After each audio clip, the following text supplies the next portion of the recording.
Good evening friends.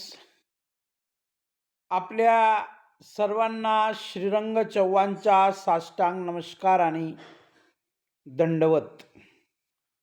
आपल्याला जर एखाद्याला काही काम सांगायचं असेल, म्हणजे त्याला हे करायला लाव, तिला हे करायला लाव, त्यांना हे करायला लाव, राहुलला जायला लाव, राहुलला बसायला लाव, राहुलला जेवायला लाव. म्हणजे कुणाला तरी काहीतरी काम सांगणे किंवा ते काम करायला एखाद्याला भाग पाडणे. तर अशा प्रकारची वाक्य इंग्रजीत उपलब्ध आहेत का? तर या प्रश्नाचे उत्तर आहे, अशा प्रकारची वाक्य आपण सहजपणे इंग्रजीमध्ये उपलब्ध करू शकतो. नवे नवे बोलू शकतो, लिहू शकतो, वाचू शकतो. मग अशा प्रकारची वाक्य जर बोलायची असतील, लिहायची असतील, तर त्याच्यासाठी आपला चव्हाण स्टिचिंग पॅटर्न कामी येत असतो. तर अशा प्रकारची वाक्य बोलण्यासाठी सुरुवातीला आपल्याला गेट हा शब्द घ्यायचा आहे. GET get. या गेट नंतर प्रोनाउन घ्यायचा आहे. प्रोनाउन म्हणजे जसं हीचं हिम, शीचं हर, इटचं इट, यूचं यू, देचं देम किंवा नाऊन. एखाद्याचं नाऊन असेल, एखाद्याचं नाम असेल किंवा प्रोनाऊन असेल, तर या गेट नंतर घ्यायचं आहे. मग प्रोनाऊन घेतल्यानंतर टू लिहायचं आहे. इंग्रजीतील TO2 आणि टू लिहिल्यानंतर व्हर्ब लिहायचं आहे. म्हणजे मुख्य क्रियापदाचं पहिलं रूप लिहायचं आहे. मग या पॅटर्ननुसार नेमकं वाक्य कसं तयार होतं बघा. सोपी आणि रोजच्या वापरातील वाक्य आपण बघणार आहोत. पहिलं वाक्य आहे, गेट हिम टू स्टडी. त्याला अभ्यास करायला लाव. म्हणजे मी कुणाला तरी सांगत आहे, की त्या समोरच्या व्यक्तीला, मुलाला अभ्यास करायला लाव. Get him to study. आता गेट म्हणजे काय? या ठिकाणी मिळवणे नाही किंवा प्राप्त करणे नाही किंवा एखादी गोष्ट हस्तगत करणे किंवा एखादी गोष्ट संपादन करणे नाही. तर या ठिकाणी एखादी गोष्ट एखाद्याला करायला लावणे किंवा ती करायला भाग पाडणे. त्या दृष्टीने गेट या शब्दाचा उपयोग किंवा अर्थ आपण या पद्धतीने वापरत असतो. मग बघा, गेट हिम टू स्टडी. त्याला अभ्यास करायला लाव. मग बघा, सूत्रानुसार सुरुवातीला गेट आहे, प्रोनाऊनमध्ये हिम आहे, त्याच्यानंतर टू आहे आणि व्हर्बमध्ये स्टडी हे क्रियापदाचं मुख्य रूप आहे. Get him to study. त्याला अभ्यास करायला लाव. Get her to cook. तिला स्वयंपाक करायला लाव. आता दुसऱ्या वाक्यामध्ये देखील गेट आहे, हर हे प्रोनाऊन आहे, टू हे सूत्रानुसार आहे आणि त्याच्यानंतर कुक हे क्रियापदाचं पहिलं रूप आहे. तर गेट हर टू कुक. तिला स्वयंपाक करायला लाव. Get them to play. त्यांना खेळायला लाव. Get Rahul to sing. राहुलला गाणे गायला लाव. आता गेट नंतर राहुल हे प्रोनाऊन नाहीये, राहुल हे नाऊन आहे, राईट. तर गेट राहुल टू सिंग. राहुलला गायला लाव. तुम्ही असं म्हणू शकतात, get Rupali to sing, get Shrirang to sing, get Yogesh to sing, get Monica to sing, get Radhika to sing, get Bhagyashree to sing. अशा वेगवेगळ्या प्रकारची वाक्य बोलू शकतो आपण.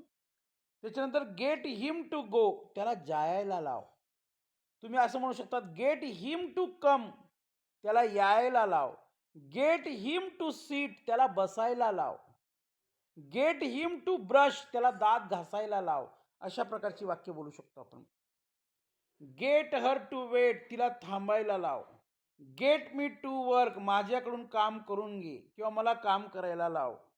Gate Ravi to run. रवीला पळायला लाव. तर या ठिकाणी रवी हे प्रोनाऊन नाही तर नाऊन आहे. म्हणजे गेट या शब्दानंतर तुम्ही नाऊन पण वापरू शकतात आणि प्रोनाऊन पण वापरू शकतात, असं मला सांगायचे आहे. Get her to smile. तिला हसायला लाव. Get her to weep. तिला रडायला लाव. Get her to dance. तिला नाचायला लाव. Get her to sleep. तिला झोपायला लाव किंवा झोपायला पाठव या अर्थाने, right. Get him to sit. त्याला बसायला लाव. अजून आपल्याला जास्तीचा सराव करता यावा त्यासाठी माझ्याकडे अजून काही वाक्य आहेत. व्हिडिओ खूप सुंदर आहे बघा. घरगुती कामांसाठी अशी वाक्य कशी बोलायची बघा. गेट हिम टू हेल्प, त्याला मदत करायला लाव. गेट हर टू क्लीन, तिला साफसफाई करायला लाव. गेट देम टू ईट, त्यांना जेवायला लाव. गेट हिम टू ड्रिंक, त्याला प्यायला लाव. गेट सिया टू रीड, सियाला वाचायला लाव. गेट हिम टू राईट, त्याला लिहायला लाव. गेट हिम टू रीड, त्याला वाचायला लाव. गेट हिम टू लिसन, त्याला ऐकायला लाव. गेट हिम टू स्लीप, त्याला झोपायला लाव. गेट हर टू कॉल, तिला फोन करायला लाव. गेट रोहन टू टॉक, रोहनला बोलायला लाव. गेट हिम टू स्लीप, त्याला झोपायला लाव. गेट हर टू कम, तिला यायला लाव. अतिशय सुंदर वाक्य आपण बनवू शकतो.